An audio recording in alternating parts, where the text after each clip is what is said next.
For anybody that been in the industry for a minute, this may not be new to you, but for guys that are coming in, do your research and be skeptical of companies that hire lease ops, owner ops, and company drivers. The reason for me saying that is because that it's kind of like Hunger Games, you know.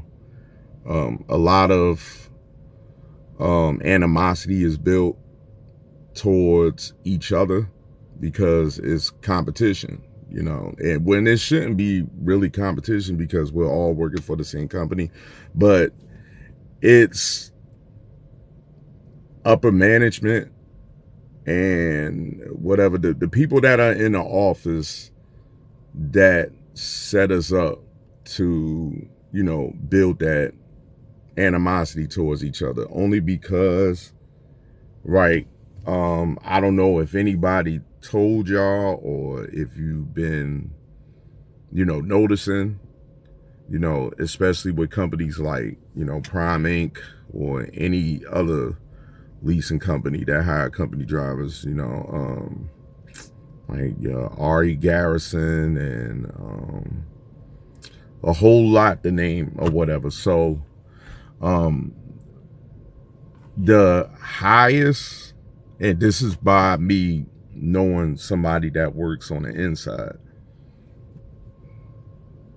the loads that make sense and have the most revenue for a lease op and an owner op will be given to the company driver.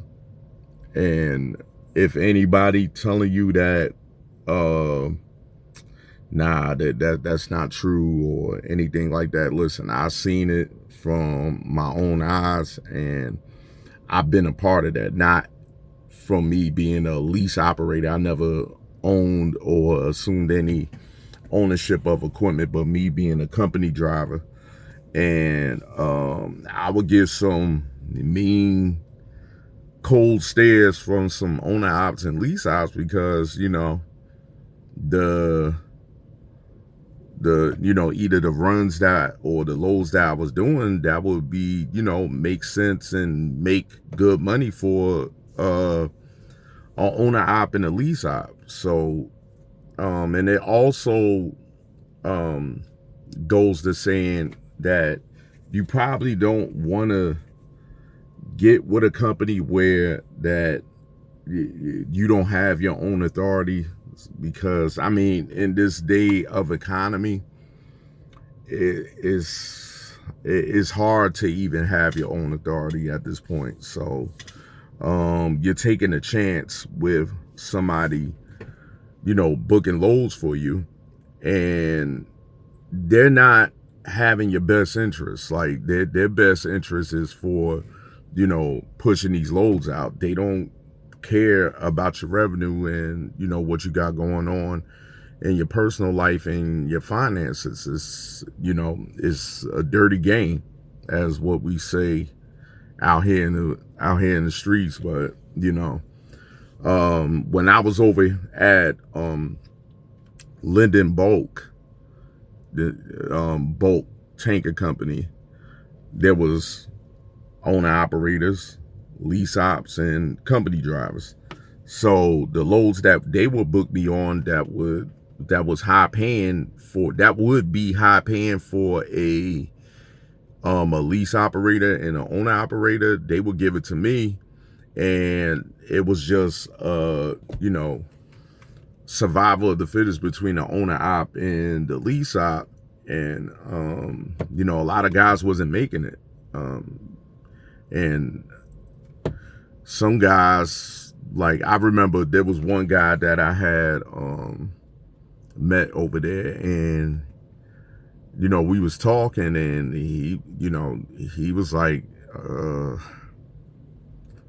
you know, after making a payment, he'll be lucky if he could, you know, take home $1,000. And I'm like, really?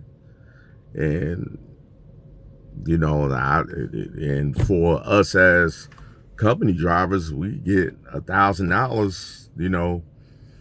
You could walk over and trip and make $1,000, and when the taxes are taken out and everything, no health care and etc. You still got to pay taxes on the income and all of that. So yeah, just know that at the end of the day, the broker and the company, they're not in it for you to win at all. They're in it for themselves.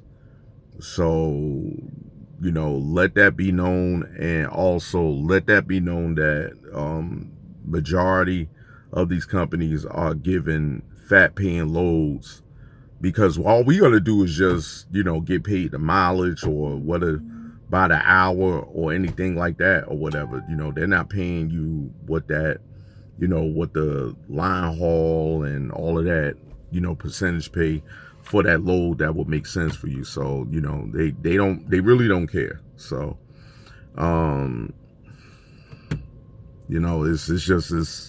it's difficult, man. Like, everybody is stuck between a rock and a hard place. So let me know what y'all think about that. If you notice that at the company you work at, or have you been in either